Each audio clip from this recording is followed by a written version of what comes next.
जय हिंद, नमस्कार. Day 2 of 30 practical नुस्खे from your kitchen. मी परत एकदा तुमच्यासोबत आली आहे एक असा नुस्खा घेऊन की ज्याने तुमच्या जेवणामध्ये तंत्रमंत्रांच्या विज्ञानासहित ते स्वयंपाकाचं सगळं गूढ रहस्य परत एकदा उलगडणार आहे. स्वयंपाक बनवणारा व्यक्ती अन्नपूर्णेचं रूप.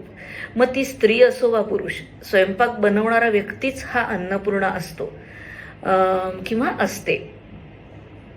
स्वयंपाक बनवणाऱ्या व्यक्तीला स्वयंपाक बनवत असताना घरच्या लोकांनी मदत करायची असते. कशात? भाजी चिरून देण्यात, कणिक भिजवून घालण्यात, तिचा मूड छान ठेवण्यात. चांगल्या स्वभावानी, चांगल्या विचारांनी, चांगल्या मनस्थितीमध्ये बनवलेला स्वयंपाक घरच्यांना एकदम हेल्दी फूड खायला घालतो. म्हणजे स्त्री जर चांगल्या मूडमध्ये असेल, छान हॅपी मूडमध्ये असेल आणि तिने जर स्वयंपाक केला तर तो तिच्या घरच्या सर्व लोकांसाठी हेल्दी स्वयंपाक म्हणून जातो.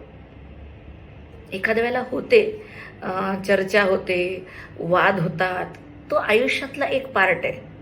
सर्व अन्नपूर्णांसाठी हा नुस्खा.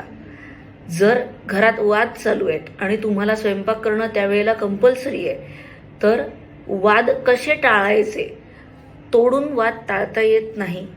तोंडात फक्त जिरं आणि गूळ घाला, थोडा वेळ ठेवा, चव बदलेल, मूड बदलेल.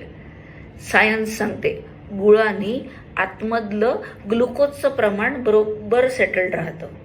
जिऱ्याने वाढलेलं टेम्परेचर कमी येतं. आणि तुम्ही तेच वाक्य थोडे स्मूथली किंवा नॉर्मल वेनी सांगू शकता की स्वयंपाक होऊ दे, मग नंतर डिस्कस करू. स्वयंपाक करताना चिडचिड करू नका. स्वयंपाक करताना कुठलंही चुकीचे विचार मनात आणू नका. हीच किचन लॅब अन्नपूर्णेचा आशीर्वाद म्हणून तुमच्याच लेकरांच्या पोटी जाणार आहे. बस प्रयत्न करा, जिरं गुळ खा. सोपा उपाय. जमतोय का? पटला तर करा, परत परत करा. नाही पटला तर कमेंटमध्ये सांगा की नाही आवडला. परत येते उद्याला तिसरा नुस्खा घेऊ. धन्यवाद. बाय.